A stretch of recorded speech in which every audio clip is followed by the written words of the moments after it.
Istanbul میں جاری پاک افغان مذاکرات کا تیسرا دن بھی مشکلات کا شکار رہا۔ ذرائع کے مطابق پاکستان اپنے پیش کردہ منطقی مطالبات پر قائم ہے۔ افغان طالبان کا وفد ان مطالبات کو پوری طرح تسلیم کرنے کو تیار نہیں۔ میزبان ممالک بھی تسلیم کرتے ہیں کہ پاکستان کے یہ مطالبات معقول اور جائز ہیں۔ دلچسپ طور پر افغان طالبان کا وفد خود بھی سمجھتا ہے کہ ان مطالبات کو ماننا درست ہے۔ افغان وفد کو کابل سے کنٹرول کیا جا رہا ہے۔ پاکستانی وفد نے بارہا یہ نقطہ واضح کیا ہے کہ ان مطالبات کو تسلیم کرنا سب کے مفاد میں ہے۔ میزبان ممالک نے بھی افغان وفد کو یہ بات سمجھائی، مگر کابل انتظامیہ سے کوئی حوصلہ افزا جواب نہیں آ رہا، جس سے تعطل پیدا ہو رہا ہے۔ ایسا لگتا ہے کابل میں کچھ عناصر کسی اور ایجنڈے پر کام کر رہے ہیں۔ پاکستانی وفد کا موقف بدستور منطقی، مضبوط اور امن کے لیے ناگزیر ہے۔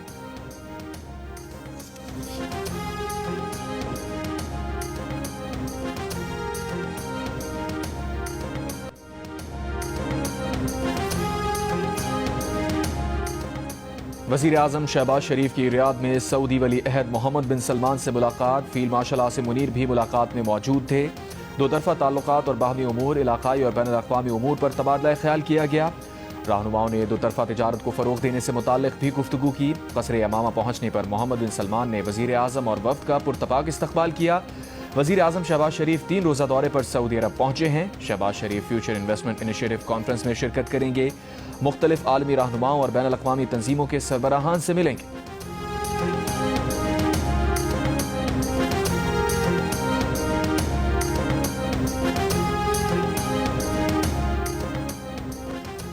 Army chief field marshal Asim Munir کی اردن کے سرکاری دورے میں شاہ عبداللہ دوم سے ملاقات۔ ولی عہد شہزادہ حسین بن عبداللہ بھی ملاقات میں موجود تھے۔ باہمی دلچسپی کے امور پر تبادلہ خیال کیا گیا۔ ملاقات میں دفاع اور سیکیورٹی کے شعبوں میں دو طرفہ تعاون کے فروغ اور علاقائی امور پر بھی گفتگو کی گئی۔ آرمی چیف نے پاکستانی عوام، حکومت اور مسلح افواج کی جانب سے شاہ عبداللہ کے لیے نیک خواہشات کا اظہار کیا۔ شاہ عبداللہ نے پاکستان آرمی کی پیشہ ورانہ صلاحیتوں اور علاقائی امن و استحکام کے لیے کردار کو سراہا۔ فیلڈ مارشل کی اردن کی مسلح افواج کے chairman joint chief of staff سے بھی ملاقات۔ فیلڈ مارشل سید عاصم منیر کو جنرل ہیڈ کوارٹرز عمان آمد پر گارڈ آف آنر پیش کیا گیا۔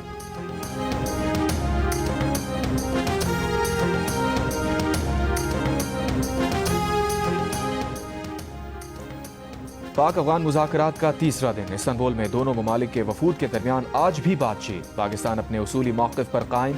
افغان طالبان خوارج کی سرپرستی ختم کریں۔ افغان سرزمین کو پاکستان کے خلاف دہشت گردی کے استعمال سے روکا جائے۔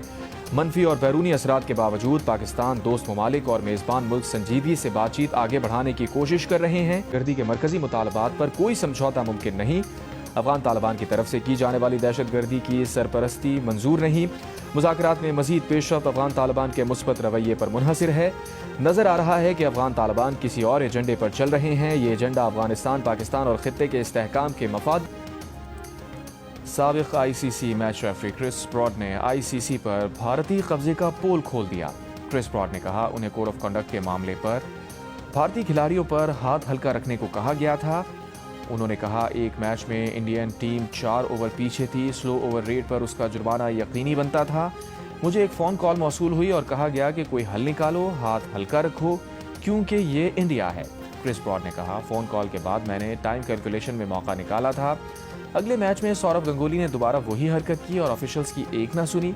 میں نے جب پوچھا کہ ایسا پھر ہوا ہے، اب کیا کرنا ہے، تو مجھ سے کہا گیا کہ صرف گنگولی کو سزا دیں۔ کرس براڈ نے کہا کھیل میں کافی سیاست شامل ہے، اب لوگ سیاسی پیچیدگی سمجھ کر فیصلے کرتے ہیں۔ کرس براڈ نے کہا سارا پیسہ بھارت کے پاس ہے، اس نے عملی طور پر آئی سی سی پر قابو کر لیا ہے۔ کرس براڈ نے کہا مطمئن ہوں کہ اب آئی سی سی میچ آفیشلز کا حصہ نہیں، کیونکہ یہ کافی سیاسی پوزیشن ہو گئی ہے۔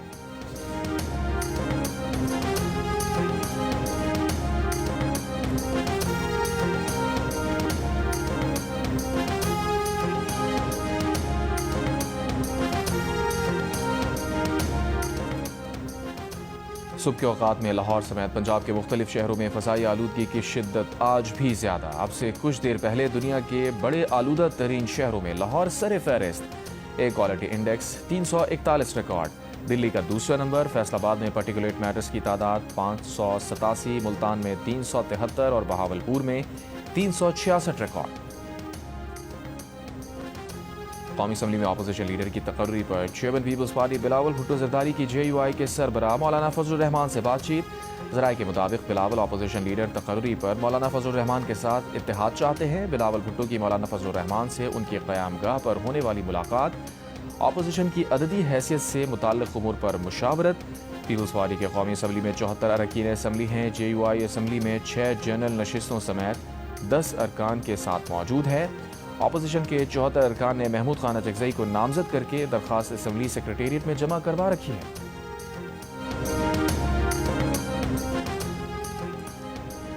تحریک انصاف کے چیئرمین بیرسٹر گوہر نے کہا ہے کہ پیپلز پارٹی حکومت کا حصہ ہے اور حکومتی بینچز پر بیٹھی ہے۔ آئین کے مطابق حکومتی بینچز پر بیٹھ کر اپوزیشن لیڈر نہیں لایا جا سکتا۔ رولز میں لکھا ہے کہ اپوزیشن لیڈر کا انتخاب اپوزیشن بینچز پر بیٹھے ارکان کے دستخط سے ہوگا۔ ہمارے 74 ارکان اسمبلی کے دستخط سے اپوزیشن لیڈر کے لیے کاغذات جمع کروا چکے ہیں۔ پی ٹی آئی کے ارکان اسمبلی کسی دوسرے کے لیے نامزدگی کے کاغذات پر دستخط نہیں کریں گے۔ یہ ہمارا حق ہے، ہمیں ملنا چاہیے۔ ایسا نہ ہوا تو اسمبلی کے اندر اور باہر چیلنج کریں گے۔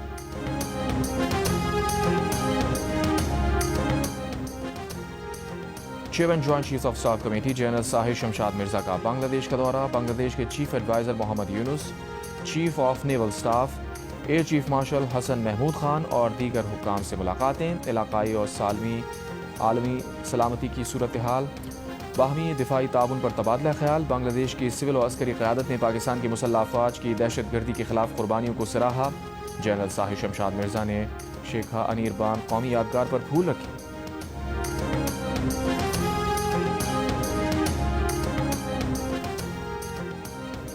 پاکستان اور بنگلہ دیش کے درمیان 20 سال بعد مشترکہ ایکشن کمیٹی کا اجلاس، دو طرفہ اقتصادی اور ترقیاتی تعاون مضبوط کرنے پر اتفاق۔ دونوں ممالک کے درمیان براہ راست پرواز شروع کرنے کا کام تیز کرنے پر بھی اتفاق ہوا۔ اعلامیہ کے مطابق پاکستان نے بنگلہ دیش کو کراچی پورٹ ٹرسٹ استعمال کرنے کی پیشکش کی، جہاں سے بنگلہ دیش چین اور وسط ایشیائی ممالک کے ساتھ تجارت کر سکے گا۔ اجلاس کی مشترکہ صدارت وفاقی وزیر پیٹرولیم علی پرویز ملک اور بنگلہ دیش کے مشیر برائے خزانہ ڈاکٹر صالح الدین احمد نے کی۔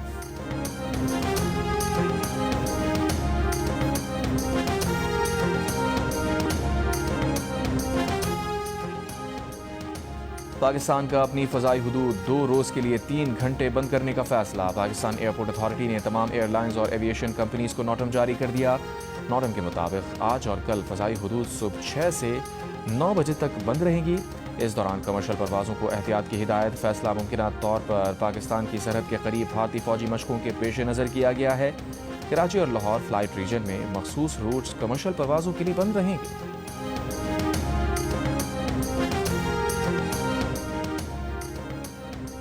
State bank monetary policy committee کا اجلاس، دسمبر تک شرح سود 11% پر برقرار رکھنے کا فیصلہ۔ اعلامیہ میں کہا گیا ہے کہ پالیسی ریٹ میں سابقہ کمی کے اثرات سامنے نہیں آئے۔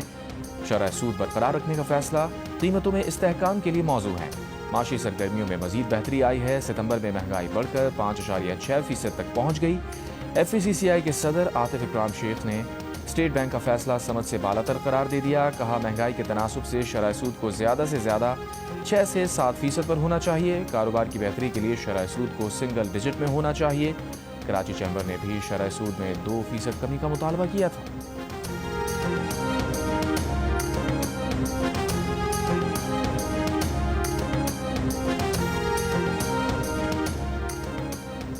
وزیر اعلیٰ خیبر پختونخوا سہیل آفریدی سے corps commander Peshawar lieutenant general Umar Ahmed Bukhari کی 1-on-1 ملاقات۔ ذرائع کے مطابق جمعے کو ہونے والی اس ملاقات میں امن و امان کی مجموعی صورتحال پر بات چیت ہوئی۔ وزیر اعلیٰ کے ذرائع کا کہنا ہے کہ سہیل آفریدی نے صوبے میں قیام امن کی کوششوں میں تمام اسٹیک ہولڈرز کو اعتماد میں لینے پر زور دیا۔ ملاقات کے اگلے روز وزیر اعلیٰ نے ایپیکس کمیٹی کا اجلاس بھی طلب کیا تھا۔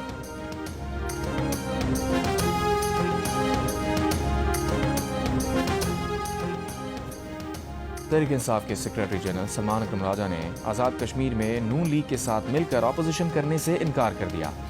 سلمان اکرم راجہ کا کہنا ہے کہ نون لیگ اور پیپلز پارٹی ایک ہی سکے کے 2 رخ ہیں، دونوں کا آپس میں گٹھ جوڑ ہے۔ تحریک انصاف ہی حقیقی اپوزیشن کرے گی۔